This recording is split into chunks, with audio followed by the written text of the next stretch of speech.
Rassemblant chaque année tous les acteurs du monde agricole de plusieurs pays, le Salon international de l'agriculture de Paris, édition 2015, s'est ouvert ce 25 février pour prendre fin le 1er mars prochain.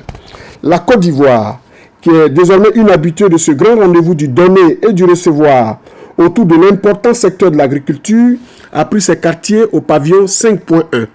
Plusieurs entreprises ivoiriennes ont ainsi fait le déplacement pour présenter les différentes potentialités agricoles et halieutiques de la Côte d'Ivoire. Ce mercredi 25 février 2015, la Côte d'Ivoire était d'ailleurs à l'honneur par le biais d'une journée spéciale qui a donné l'opportunité au ministre ivoirien de l'Agriculture, M. Koulibaly Sangafoua, de vendre son pays aux visiteurs du salon. Nous l'écoutons.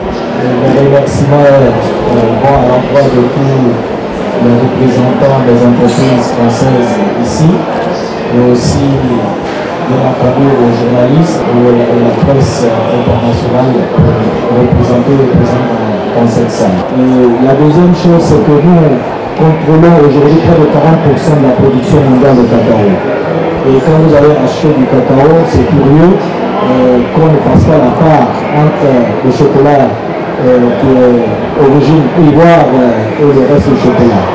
Je pense que les chercheurs vous le diront, tous les pâtissiers, tous les chocolatiers vous le diront, ceux qui sont dans ce métier savent que pour trouver le goût spécifique du chocolat produit à partir du cacao ivoirien dans le monde, ce n'est pas facile.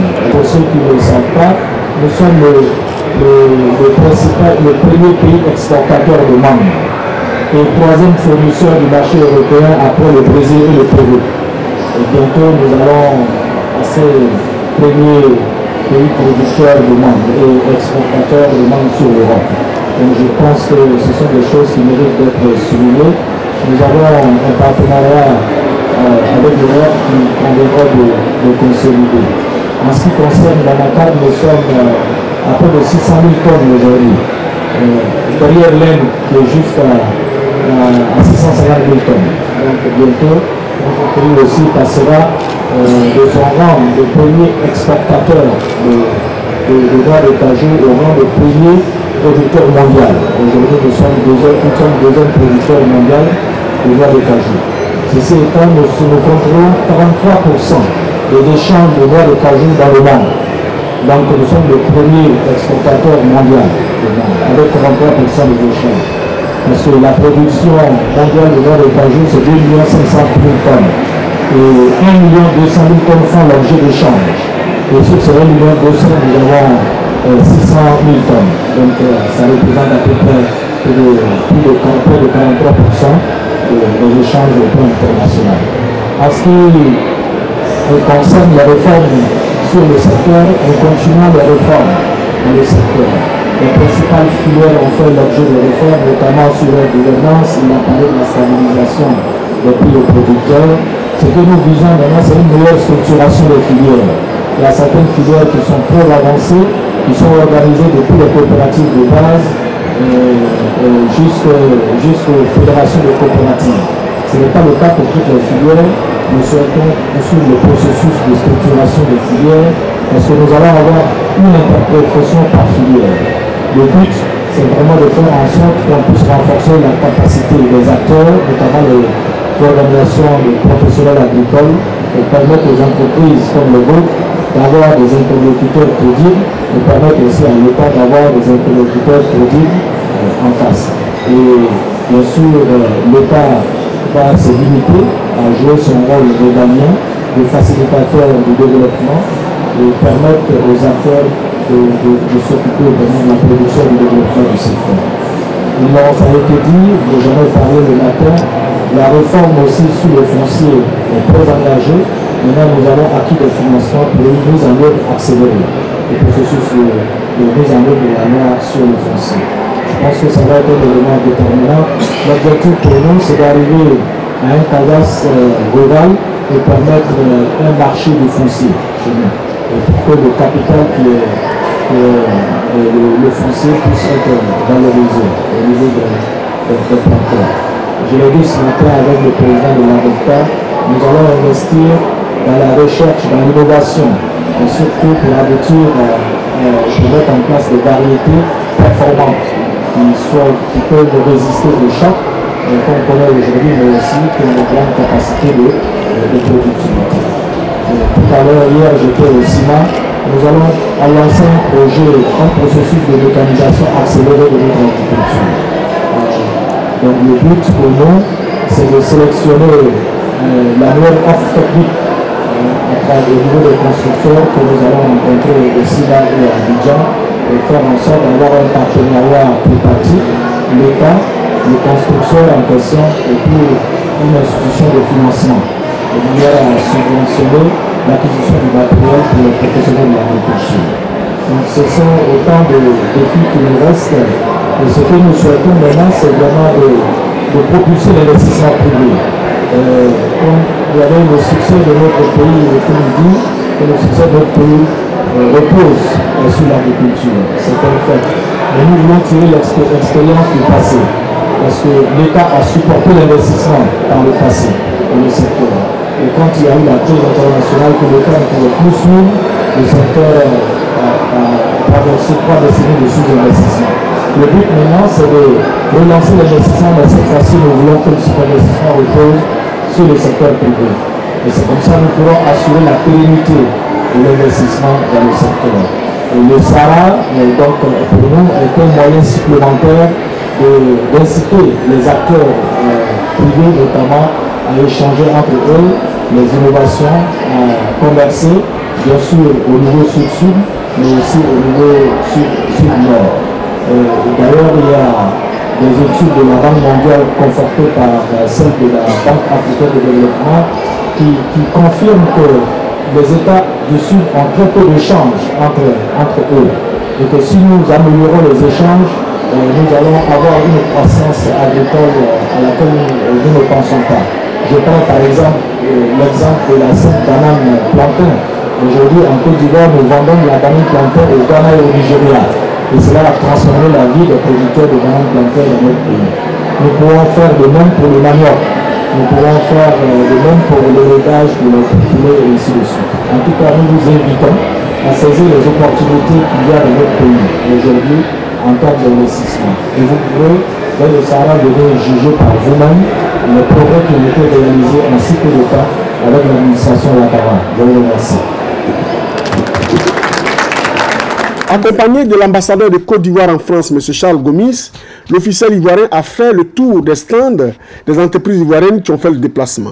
M. Sendou Bamba, président de la Chambre d'agriculture de Côte d'Ivoire, et M. Patrick Poirier, président directeur général du groupe CEMOA, reviennent ici au micro de notre reporter sur les grands axes des raisons de leur présence au salon d'agriculture.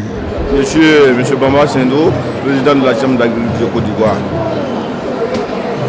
Nous sommes donc à la 52e édition du Salon international d'agriculture de Paris. Comme vous le savez, c'est un rendez-vous planétaire où les professionnels du monde entier se retrouvent. C'est-à-dire donc c'est le lieu en tout cas où tous les professionnels viennent en rendez-vous de donner et de recevoir. En ce qui nous concerne Côte d'Ivoire, nous sommes venus avec la mosaïque ivoirienne, la mosaïque agricole. Quand on dit Côte d'Ivoire, on sait que c'est le pays du cacao, le pays du café, le pays de l'EVA, de la noix de cajou, la banane. Nous sommes donc venus avec cette mosaïque-là. Mais surtout aussi pour venir recevoir des autres pays, des grands pays producteurs du monde, c'est-à-dire le Brésil, la France, ce sont de grands producteurs. Nous sommes à l'entame d'une échéance importante pour nous. On nous a fixé un horizon très clair, l'an 2020. C'est un horizon essentiel, important pour les agriculteurs, tous les agriculteurs de Côte d'Ivoire. C'est l'année de l'émergence. Le président veut que la Côte d'Ivoire soit émergente, mais cette Côte d'Ivoire sera émergente avec essentiellement l'agriculture comme moteur de son développement. Donc nous sommes venus à Paris, nous sommes venus trouver les moyens de la mécanisation de notre agriculture, parce que vous savez que ce n'est pas avec les mains qu'on va aller à l'émergence, c'est avec une agriculture mécanisée, adapté donc à nos réalités qu'on va aller à l'émergence. Donc nous sommes venus, hier nous étions à Villepinte, nous avons vu les machines agricoles qui vont travailler la terre, qui vont faire les récoltes, que ce soit donc pour les produits de rente comme le café, le cacao, que pour les produits vivriers, En tout cas, nous avons vu une pléthore de machines adaptées à nos besoins.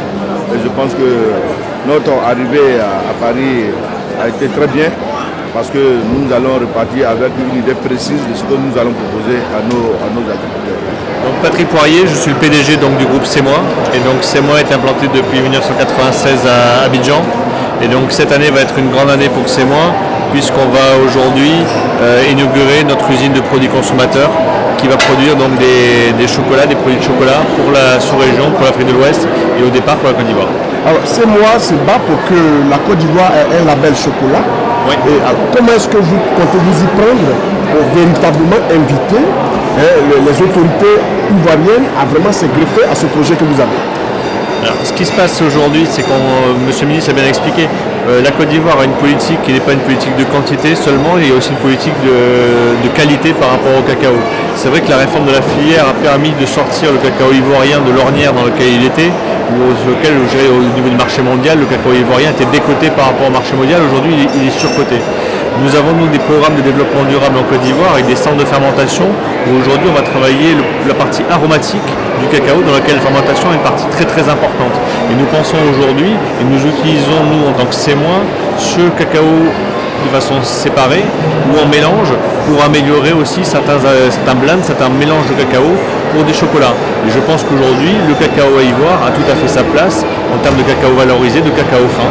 Donc c'est sûr que là, dans 3 semaines, il y a un congrès ICCO à Abidjan. Je pense que la Côte d'Ivoire va devoir aussi avancer sur la notion de cacao fin. Mais en même temps, j'ai plusieurs casquettes. Je suis aussi président du syndicat du chocolat en France.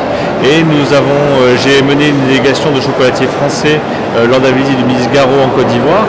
Et nous sommes intéressés à mettre en avant la valorisation de la filière et de l'origine cacao ivoire, puisque je pense qu'il y a aussi un côté marketing à présenter et aujourd'hui valoriser. La Côte d'Ivoire fait 42% de la récolte mondiale, mais dans ces 42%, il y a aussi une part de cacao fin qui peuvent être valorisés, qui peuvent être présentés comme une sélection du cacao ivoire.